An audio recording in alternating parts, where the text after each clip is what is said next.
Әл-Фатиха сүресі. Бұл сүре Мұхаммед пайғамбарымызға, оған Алланың салауаты мен сәлемі болсын, Мекке қаласында түскен болатын. Қасиетті сүре 7 аяттан тұрады.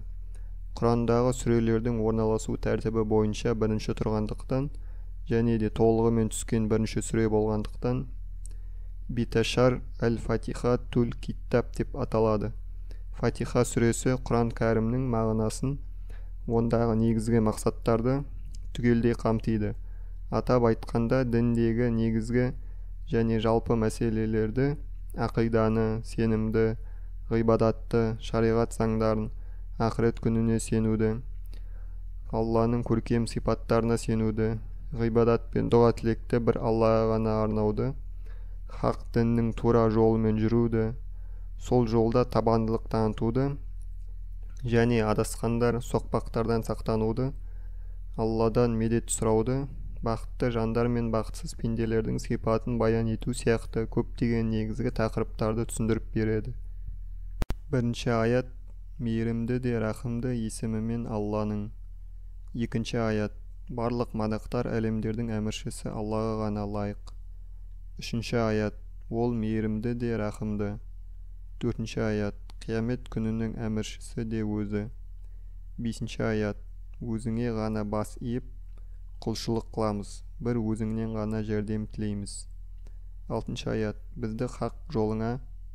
Жетінші аят: өзіңнің мейіріміңе лайық жандарға арналған тура жолыңа бастай көр. Имансыздықтың кесірінен адасып қаһарыңды туғызғандардың жолынан бізді сақтай көр. Фатиха сүресінің түсініктемелері. Барлық болмыс атаулының жалғыз жаратушысы, бүкіл тіршілік иелерінің жалғыз билеушісі, мәңгі һәм шексіз мейірім иесі, рахымды Алланың есімімен басталады. Қандай да бір іс бастасам да, бисмиллямен, яғни бисмиллахи-рахмани-рахиммен бастап, Алладан ғана жәрдем тілеймін. Өйткені ол ғибадат етуге, табынуға лайықты жаратушы. Ол әр-рахман, мына фәни дүниеде барлығына мейірімді. Әр-рахим дегеннің мағынасы қиямет күні тек мұсылмандарға, иман келтіргендерге ғана ерекше рақымды. Қасиетті Құрандағы Тәуба сүресінен өзге 113 сүренің барлығы бисмиллямен басталады. Мәдина, Басра және Шам шаһарларында таралған қырағат Құранды оқу жолы бойынша бисмилля Фатиха сүресінің де басқа сүрелердің де бірінші аятына жатпайды деген пікір бар. Ол сүрелердің араларын бөліп тұру және тәбәрік үшін Құран сүрелерінің басында жазылған. Бұл пікірді имам Ағзам Абу Ханифа және оның мазхабындағылар Алла оларды мейіріміне бөле ұстанады. Сондықтан да намаздың ішінде Фатиханы дауыстап оқығанда бисмилля іштей оқылады.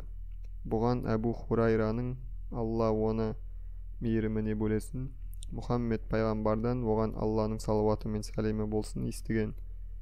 Төмендегі құдси хадисті дәлел тұтынған. Алла тағала намазды, яғни Фатиханы пендем екеуміздің арамызда бөлсемін.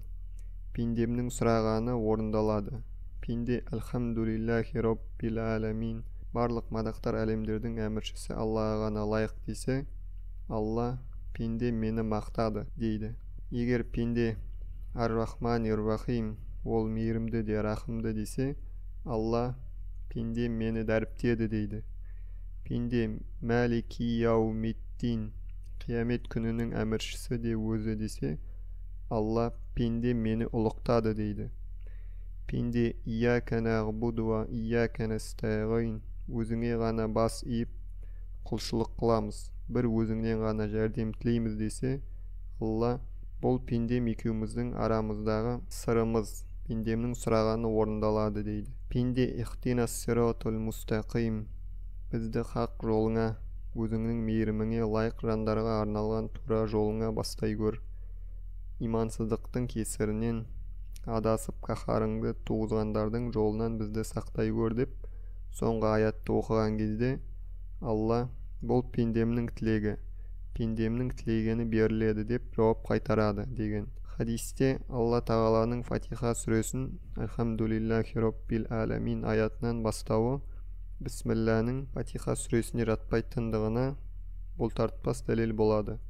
Егер Бисмилла Фатиха сүресінің бір аятына жатпаса, онда басқа да қалған сүрелердің бір аяты болып есептелмейді. Десе де, Бисмилла сүрелердің арасын бөліп тұру үшін қолданылған Құранның қасиетті аяты. Фатиха сүресінің басы Алла Тағала пенделеріне, Раббыларына қалай мақтау айтып шүкіршілік етуді үйретуден басталады. Егер де Аллаға мақтау айтып шүкіршілік еткілерің келсе, Альхамдулиллахи, барлық мақтаулар Аллаға ғана болсын деп айтыңдар дейді. Алла барлық кемел сипаттарға ие, нұқсаннан пәк, ғибадат етуге лайықты. Болмыстағы барлық заттарды жоқтан бар еткен жалғыз жаратушы. Алла Тағала барлық тіршілік иелерінің ризық несібесін дайырлап қойған. Иман келтірген жандарға тура жол көрсетіп, бақытқа бөлеу арқылы өз мейіріміне және қамқорлығына алады. Қиямет күні пенделерден есеп алып, амалдарына қарай сый-құрметпен жарылқап немесе тиісті жазасын беру оның ғана иелігінде. Өзіңнен өзгеге құлшылық етпейміз, өзіңнен ғана пана тілейміз. Бізге күш-қуат беріп қолдайтында тек бір өзің. Пайғамбарларың мен елшілеріңді, шыншылдар мен салих пенделеріңді бөлеген ерекше нығметіңе жеткізер тура жолдан бізді айыра көрме. Сенің хақ дініңнен тайып, қаһарыңа ұшырағандар мен қасиетті шариғатыңа қарсы шығып, адасқан имансыздардың жолынан сақтай көр. Мұсылмандар дұға жасап, Құдайдан тілек тілеген кезде Фатиха сүресіне жүгінетін болғандықтан, оны оқыған және тыңдаған адам соңында әмин деп айтуы тиіс. Мағынасы, я Алла, тілегімізді қабыл ете көр. Фатиха сүресінің ерекшелігі. Имам Ахмад ибн Хамбалдың Әл-Муснад кітабындағы деректе, бірде Убай ибн Кағып пайғамбарымызға, оған Алланың салауаты мен сәлемі болсын, Уммул Құранды, Фатиханы оқыды. Алланың елшісі Мұхаммед оған Алланың салауаты мен сәлемі болсын, оған: менің жанымның иесі, Алла атымен ант етемін. Ондай сүре Тәуратта да, Інжілде де, Забурда да, Фурқанда да түсірілмеген. Маған түсірілген бұл сүре 7 аяттан тұрғанмен, қасиетті Құранды мазмұнын түгелдей қамтиды деген. Ал имам Бухари өзінің Сахих кітабында пайғамбарымыз, оған Алланың салауаты мен сәлемі болсын, Әбу Сағид әл-Муғаллаға: мен саған Құрандағы ең қасиетті сүрені үйретейін.